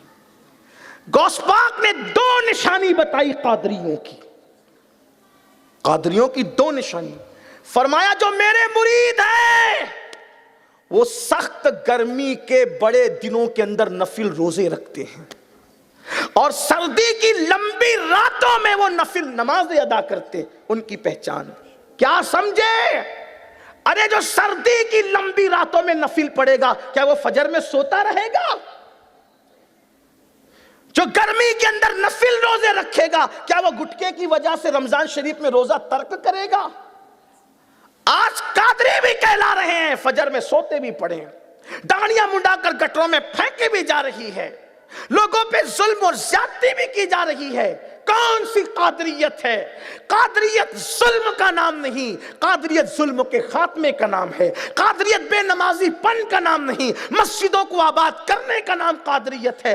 بلکہ ایک شخص کو غوث پاک نے دیکھا کہ وہ نماز نہیں پڑھتا، سرکار غوث پاک رضی اللہ تعالیٰ نے فرمایا کہ جب بے نمازی مر جائے اسے مسلمانوں کے قبرستان میں دفن مت کرو۔ جو غوث پاک بے نمازیوں کو مسلمانوں کے قبرستان میں پسند نہیں کرتے، وہ غوث پاک قادری سلسلے میں کیسے پسند کر لیں گے؟ اپنے آپ پہ رحم کرو۔ میں پھر کہتا ہوں میرے جوانوں، ہمارا جسم اس قابل نہیں کہ ہم اللہ کے عذاب کو برداشت کر سکیں۔ میرے اللہ کا عذاب سخت ترین عذاب ہے۔ حدیث پاک میں آتا ہے کہ بے نمازیوں کے لیے جہنم کے اندر جس وادی کا انتخاب کیا گیا ہے اس وادی کو وادی لم لم کہتے ہیں، اور اس میں اونٹ کی گردن کی طرح موٹے موٹے بچھو ہیں جن کی مسافت 1 مہینے کے فاصلے اتنی ہے، اور جب وہ بے نمازی کو ایک ڈنک مارے گا تو 70 سال تک کے اس کے جسم میں وہ زہر گھومتا رہے گا، جس کی وجہ سے اس کا گوشت جھڑ جھڑ کے گرے گا، اس کی ہڈیاں ٹوٹ جائے گی۔ مجھے بتاؤ، جب کھیت کے بچھوؤں کا ڈنک ہم برداشت نہیں کر پاتے تو جہنم کے بچھوؤں کا ڈنک کیسے برداشت کریں گے؟ میرے آقا صلی اللہ علیہ وسلم کے دیوانوں، آپ ہنسی کھیل سمجھتے مسلمان ہونا، آپ ہنسی کھیل سمجھتے سنی ہونا، آپ ہنسی کھیل سمجھتے قادری ہونا، سن لو قادری جہنم میں کیسے جائے گا اور بے نمازی تو جہنم میں جا رہا ہے۔ یہ کسی مولوی کا قول نہیں کہ ہنس کے اڑا دو، یہ کسی لیڈر کی بات نہیں کہ اس کا مذاق اڑا لو، یہ اس رسول کا فرمان ہے۔ اللہ کے رسول فرماتے ہیں 70 سال تک ایک ڈنک کا زہر اس کے جسم میں گھومتا رہے گا۔ اسی پہ بس نہیں، آگے تو میرے آقا نے کیا فرمایا، میری بہنوں سے بھی کہتا ہوں، جب تم سیریل کے لیے وقت نکال لیتی ہو میری بہن، فلموں کے لیے وقت نکالتی ہو، موبائل میں گیم کے لیے 10 منٹ لگتے ہیں اللہ کی عبادت کو، کیوں نہیں ٹائم نکالتی خواتین؟ جس کی ماں نماز پڑھے گی اس کے بیٹے کو نماز کی تقریر کی ضرورت ہی نہیں ہے، وہ ماں کو دیکھ کے خود نمازی بنے گا نا۔ آج نماز پر تقریر کی ضرورت مولویوں کو اور خطیبوں کو اس لیے پڑ رہی ہے کہ ماں نمازی نہیں۔ جب تک ماں نمازی تھی مسلمانوں کا عنوان ہی نماز نہیں تھا، بچہ بچہ ہمارا نمازی ہوتا تھا۔ ہم نماز کی اہمیت تو دوسروں کو سمجھاتے تھے، چھوٹے چھوٹے بچے نماز پڑھتے تھے، لیکن افسوس مائیں نمازی نہ رہی، افسوس باپ نمازی نہ رہا۔ نماز کے وقت میں تو لوگ گھروں میں پڑے ہوئے، نماز چھوٹ رہی ہے۔ اللہ کے رسول صلی اللہ علیہ وآلہ وسلم فرماتے ہیں جہنم میں ایک وادی ہے، وادی اس کا نام ہے جب الحزن۔ جہنم میں ایک وادی ہے لملم، اور اس کے اندر ایک کنواں ہے جس کا نام ہے جب الحزن، غم کا کنواں، اور اس میں جو بچھو ہے اللہ کے رسول علیہ السلام فرماتے ہیں۔ اس حدیث کو میں کہاں سے بیان کر رہا ہوں؟ فقیہ ابو اللیث سمرقندی کی کتاب سے۔ یہ فقہ حنفی کے بہت بڑے امام ہیں، فقیہ ابو اللیث سمرقندی نے یہ حدیث لکھی ہے کہ اللہ کے رسول علیہ السلام فرماتے ہیں جب الحزن نام کا جہنم میں جو غم کا کنواں ہے اس میں جو بچھو ہے اس کے 70 منہ ہے۔ کتنے منہ؟ 70، اور ہر منہ کے اندر 70 ڈنک ہے، اور وہ بے نمازیوں کو ڈسنے کے لیے ہے۔ جب وہ بے نمازی پہ ڈنک مارے گا تو 1000 سال تک کے وہ زہر اس کو گھلاتا رہے گا۔ ہے طاقت؟ جب کھیت کے سانپ بچھوؤں کو اس کی تکلیف اٹھانے کی طاقت نہیں، ان کے ڈنک کی طاقت اٹھانے کی نہیں ہے ہمارے جسم کے اندر، تو یہ جہنم کے جو بچھو اللہ نے صرف عذاب کے لیے تیار کر رکھے ہیں، کیوں وقت نہیں نکالتے اللہ کی عبادت کے لیے؟ کیوں وقت نہیں نکالتے نماز کے لیے؟ کیوں سچے قادری نہیں بنتے؟ سچے قادری بنو، مسجدوں کو آباد کرنے والے، دلوں کو جیتنے والے، لوگوں کی خدمت کرنے والے، لوگوں سے پیار کرنے والے، کائنات میں انقلاب برپا کرنے والے، لوگوں کو دے کر احسان نہ جتانے بچانے والے, لوگوں کی مدد کرنے والے, لوگوں کی امداد کرنے والے. اللہ اکبر. تو عرض یہ کر رہا تھا, بات پھر دور نکلی, سمیٹتے ہیں, ختم کی طرف آتے ہیں کہ رنجیت سنگھ کے دور میں جو وہ مسلم خاتون تھی, اس کے بازو میں ہندو عورت رہتی ہے. یہ خاتون ہر مہینے 11ویں کرتی ہے. اچھا یہ بھی بتا دوں, سارے پیروں کی ولیوں کی فاتحہ اور عرس سال میں ایک بار ہوتا ہے. یہ میرے پیر غوث پاک کی شان ہے کہ ان کا عرس ہمیشہ چلتا رہتا ہے. ہر اچھا 27 تاریخ کو بھی نیاز ہو تو کیا کہتے ہیں, 11ویں. 28 کو ہے تو 11ویں. 25 کو ہے تو ہائے ہائے کیسا رنگ چڑھا ہے 11ویں کا. جب کرو 11ویں, جب کرو 11ویں, جب کرو 11ویں. اور جو 11ویں کرتا ہے محروم نہیں رہتا. مجھ سے بہت لوگوں نے کہا پریشان ہے کیا کریں, میں نے کہا 11ویں کر. ہاں کر کے دیکھ لو, دیکھ لو نا کر کے. ہاتھ کنگن کو آرسی کیا ہے, لیکن یاد رکھنا, یقین سے کرنا. تاجر والی مات کرنا 11ویں, غلاموں والی کرنا. ہاں غلاموں والی کیا ہوتی ہے اور تاجر والی کیا ہوتی ہے؟ تاجر والی ہوتی کہ میں نے یہ کیا تو ادھر سے ہی آئے گا نا, ہم نے یہ کیا, اب آپ صرف قبول کر لیا, آپ کا احسان ہے بس, پھر دیکھنا کرم کیسے ہوتا. وہ 11ویں کرتی تھی ہر مہینہ, اور وہ ہندو اس کی سہیلی آتی تھی تو وہ بتاتی رہتی تھی. اس کے دل میں بھی غوث پاک کی محبت پیدا ہوگی. وہ ہندو خاتون کے, وہ تھی غریب لیکن غوث پاک کو وہ بھی چاہنے لگی. ایک دن وہ ہندو خاتون اپنے میکے جا رہی تھی, دیوالی کے دن تھے, اس نے جانا تھا اپنے میکے. اس کا غریب شوہر, اس کا پتی اس کے ساتھ تھا, اور اس خوبصورت لڑکی کو ایک بدعقیدہ اس پہ نظر رکھے ہوئے تھا, اور وہ اپنے آپ کو مسلمان کہلاتا تھا. اس پہ وہ چاہتا تھا کہ اس کی غربت کا وہ سودا کرے, غربت کو روکڑا کرے, اس کی غربت کا مذاق اڑائے. تو یہ بہت کوشش کرتا تھا, لیکن یہ ہندوستان ہے, ہمارا بھارت ہے, یہاں مسلمان ہو کہ ہندو ہو کہ سکھ ہو کہ عیسائی ہو, کسی کی بیٹیاں ہمارے یہاں بے غیرت نہیں ہیں. یہاں کی مٹی میں اللہ نے محبت رکھی اور حیا رکھی ہے. یہاں کی بیٹیاں بہت باغیرت ہے, کسی مذہب کی ہو بہت باغیرت ہے. ہم نے اپنے بچپن میں دیکھا ہے, اب تو ٹی وی سیریلوں نے سب کو بے پردہ کیا. ہم اپنے بچپنے میں دیکھتے تھے کسی مذہب کی عورت ہو, کبھی وہ بغیر دوپٹے کے اور بغیر گھونگھٹ کے مردوں کے سامنے نہیں آتی, بلکہ ہم نے راستے میں جھاڑو دینے والی عورتوں کو بھی اپنے بچپنے میں دیکھا ہے کہ وہ مسلمان نہ تھی, ان کو لوگ نچلی ذات کا کہتے تھے, مگر ہم جیسے بچے بھی اسکول جاتے وقت آ جائیں تو دیکھتے تھے کہ ان کا گھونگھٹ ان کے ماتھے سے لٹک رہا ہوتا, اس کا چہرہ بھی نہیں دیکھ پاتے تھے. آج تو کروڑ پتیوں کی بیٹیاں بے پردہ نکل گئی. آج تو ارب پتیوں کی بیٹیاں ولیموں کے اندر بغیر دوپٹے کے جا رہی ہے, بے غیرتی ہے.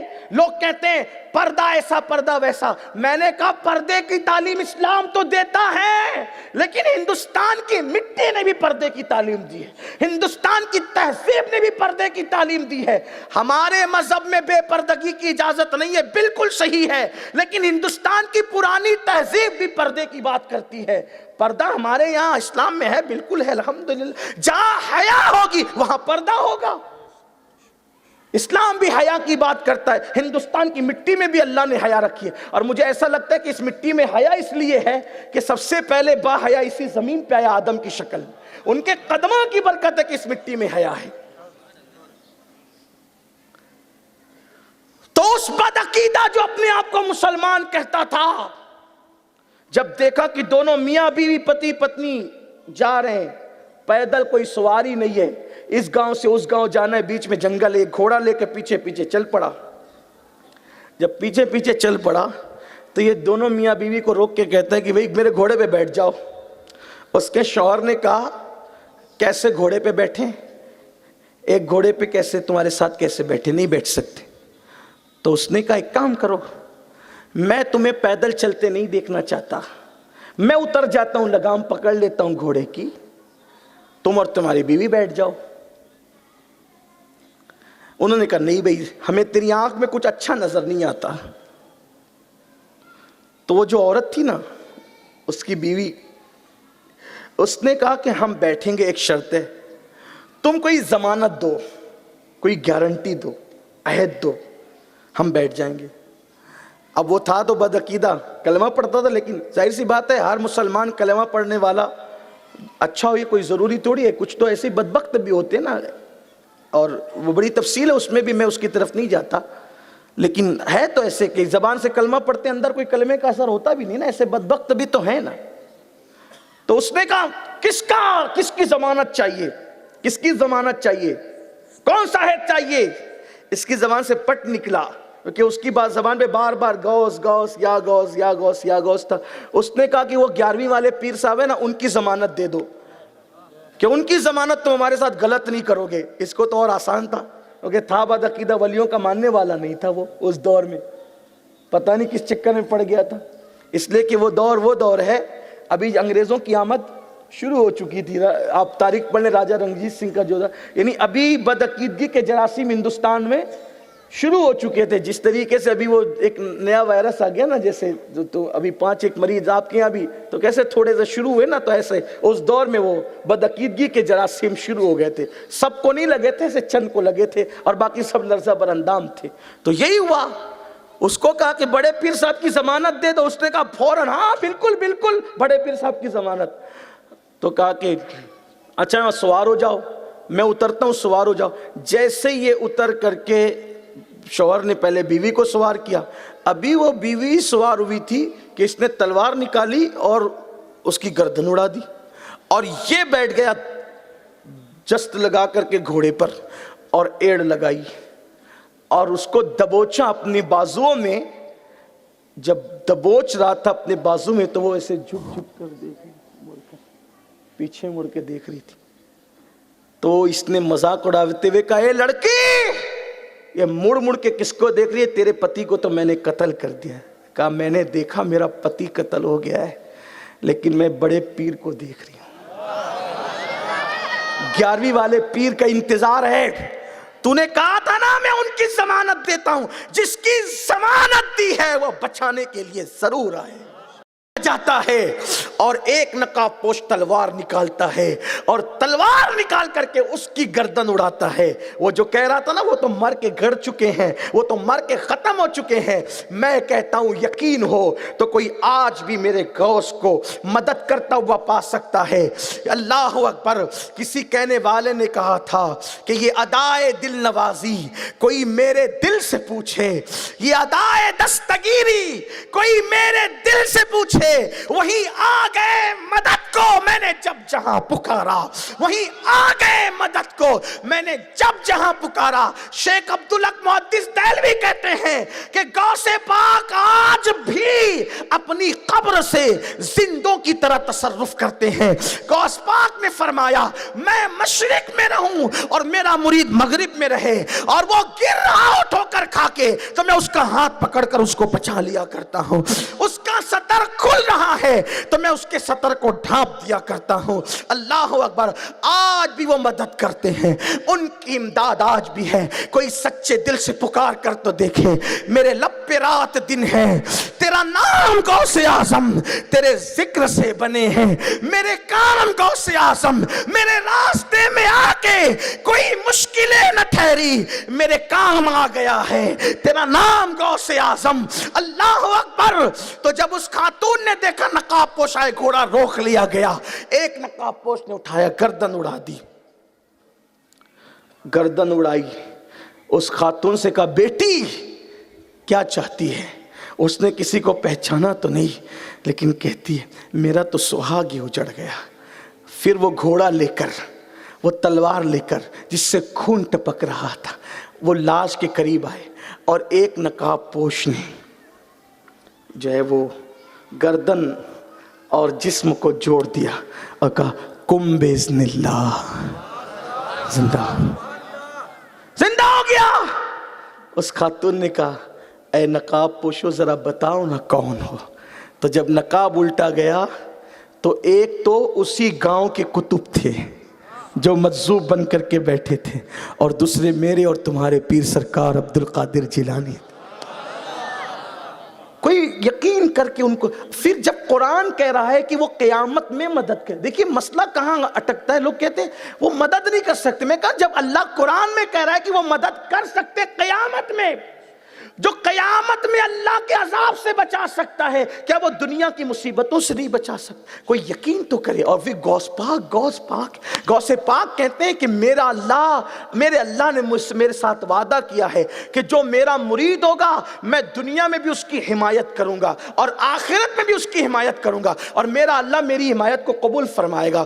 بات بہت ہے، اب میں اپنی گفتگو کو سمیٹتے ہوئے بات ختم کرتے ہوئے عرض کروں، یارو اپنے پیر غوث اعظم کی شان کیا ہے؟ غوث پاک فرماتے ہیں میں لوگوں کی تقدیریں بدلتا ہوں، تقدیر بدلتا ہوں۔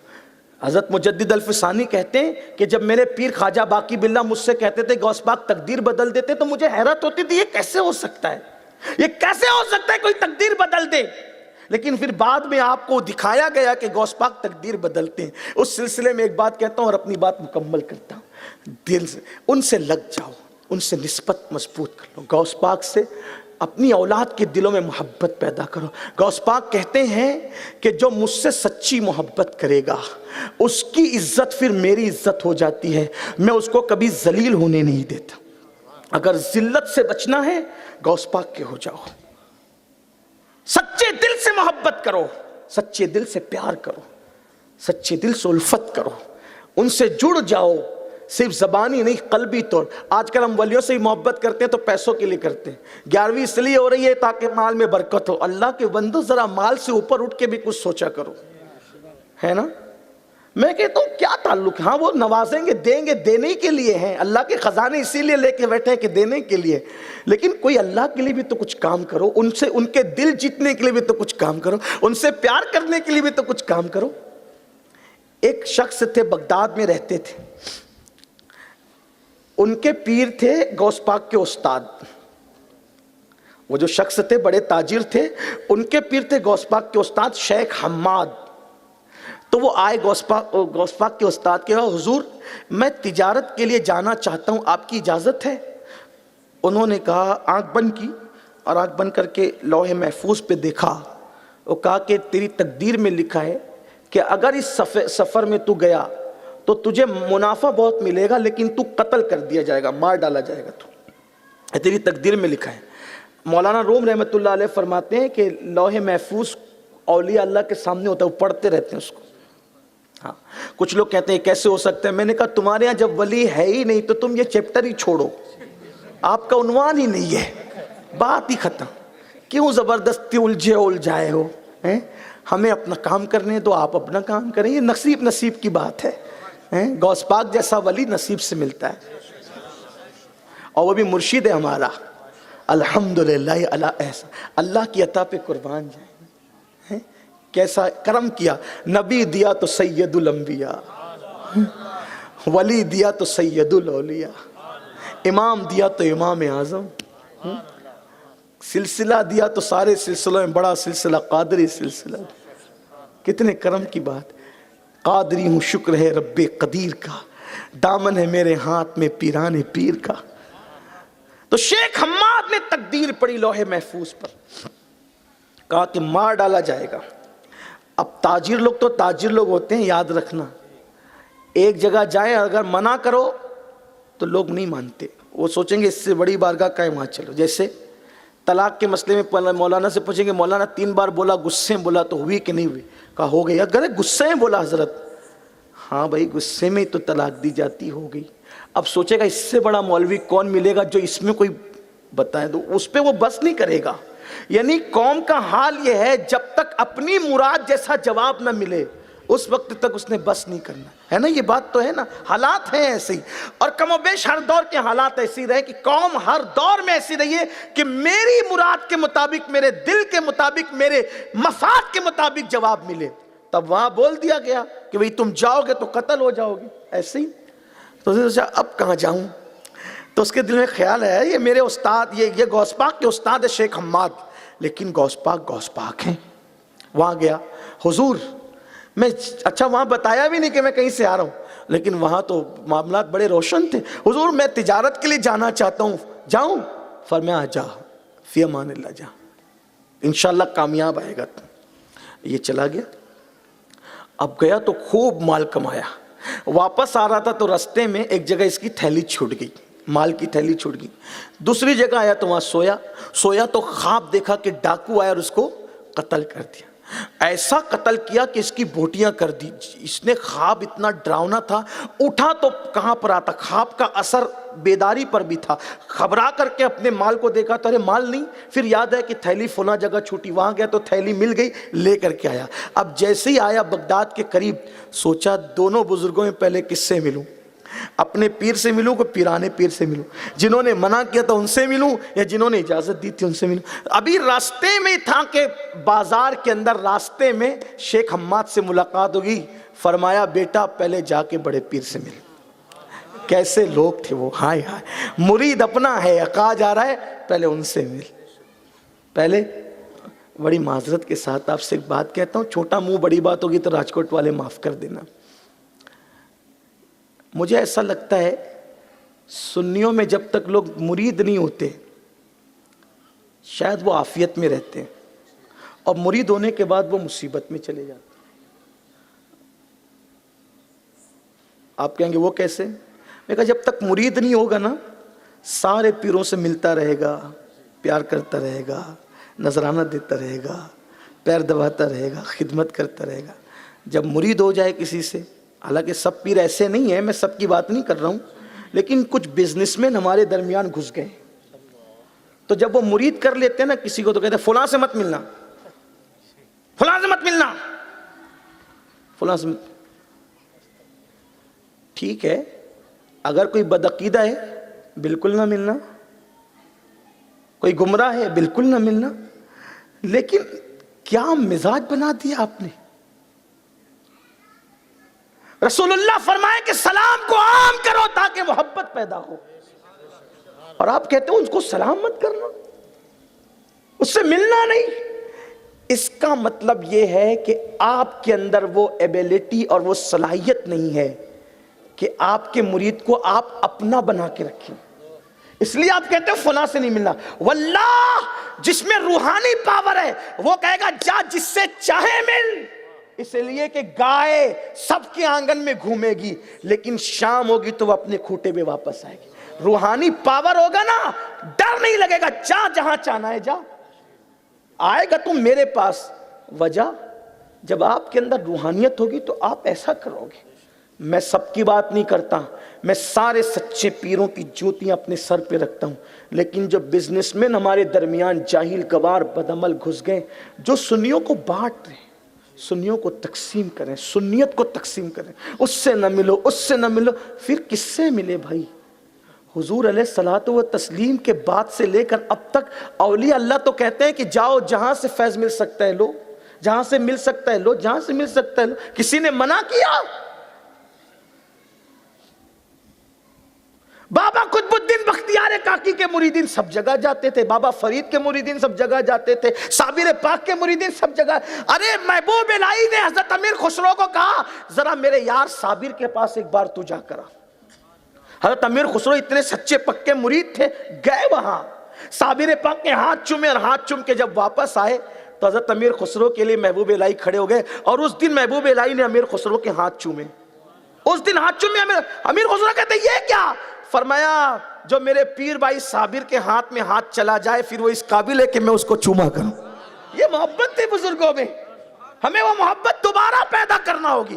سنی ملیں, تحریکوں کے نام پہ, مدرسوں کے نام پہ, تنظیموں کے نام پہ, سلسلے کے نام پہ, برادری کے نام پہ. سنیوں تم کب تک لڑتے رہو گے؟ یہ وقت اتحاد کا وقت ہے, انتشار کا نہیں. اس وقت ہمیں ایکجٹ ہونا پڑے گا, اپنے وجود کو تباہ ہونے سے بچانا ہے. تو سارے عاشقان رسول, میں تو یہ کہتا ہوں یا رسول اللہ اور یا غوث کہلانے والے کو اپنا لو, کیونکہ جو یا رسول اللہ کہے گا وہ وہابی نہیں ہوگا, اور جو یا غوث کہے گا انشاءاللہ وہ رافضی نہیں ہوگا. ہاں اگر کوئی ضروریات دین کا منکر ہے, بد عقیدہ ہے, تو پھر اس سے ہمارا کوئی رشتہ نہیں ہوگا. لیکن سنی ہو تو ہمیں ایک دوسرے کو اپنانا پڑے گا, ایک دوسرے سے پیار کرنا پڑے گا. اگر آپ کو برا لگے تو مجھے معاف کرنا, لیکن آپ سے کہتا ہوں ہر پیر سے پیار کرو, ہر عالم سے پیار کرو, سنی ہر امام سے پیار کرو, سنی امام سے. کیوں؟ اس کی وجہ ہے ہمیں یہی حکم دیا گیا، ہمیں یہی فرمایا گیا، فرمان یہی ہے محدود ہو کے نہ رہ جاؤ۔ بلکہ حضور سرکار نظمی نے بہت خوبصورت بات کی تھی، اپنے پیر کو چھوڑو مت، دوسرے پیر کو چھیڑے مت، اپنی نسبت آگے بڑھائے جاؤ۔ آپ اپنے باپ کو اپنے سر پہ رکھو، لیکن دوسرے کے باپ کی توہین بھی تو نہ کرو۔ سارے سلسلے بڑے ہیں، عظیم ہیں، اللہ والے، اللہ تک لے جانے والے، سب سلسلوں کا احترام کرو، کسی کی بے عزتی مت کرو۔ اور یاد رکھنا، اللہ کے رسول صلی اللہ علیہ وسلم نے فرمایا کہ اللہ فرماتا ہے جو میرے ولی سے عداوت کرے میں اس کے ساتھ اعلان جنگ کرتا ہوں۔ تو کائنات میں صرف آپ ہی کا پیر ولی تو نہیں ہوگا نا، دوسرے پیر بھی تو ولی ہو سکتے ہیں۔ اگر آپ ان کی توہین کر رہے، بے عزتی کر رہے، تو اللہ آپ کے ساتھ اعلان جنگ کر رہا ہے۔ تباہی مت لو، مول مت لو، بربادی مقدر مت بناؤ،